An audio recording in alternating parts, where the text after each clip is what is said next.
بسم الله الرحمن الرحيم. الحمد لله رب العالمين، والصلاة والسلام على أشرف المرسلين سيدنا ومولانا محمد صلى الله عليه وسلم. السلام عليكم ورحمة الله وبركاته. waxaan halkan ka salaamayaa dhammaan Soomaali Maxamed meel walbay joogaan. waxa halka inooga sii socon doona insha Allah kabayadii diiniga ahaa ee taxanaha. waxa gabayga maanta la yiraahdo qof lama jeerto noqo.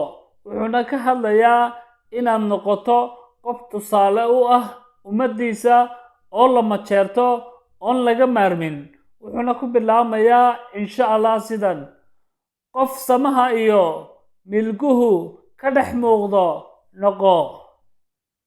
qof malaayiin ku dayato waxna lagu masali karin noqo. qof sharaf mudanoo marin habaabin noqo. qof meel fog laga maqlo lama jeerto noqo. qof macno weyn u leh ummadiiso midig siiya maatida noqo. qof maalin walba dadaal weyn muujiya noqo.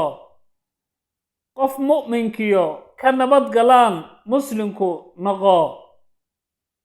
qof u maciina maatido maxasta iyo jecel masaakiinta noqo.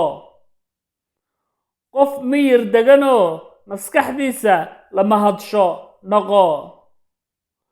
qof mawle tala saarto udgoone Maxamed ku dayda noqo. qof musharrafo cirka ka ah caan oo ducadiisa la maqlo mustajiiba iyo maqbuul helo noqo. waad mahadsantihiin dhammaantiin. waxaan leeyahay noqo qof tusaale u fiican oo lagu daydo insha Allah. walaalayaal, wassalaamu calaykum ورحمة الله وبركاته.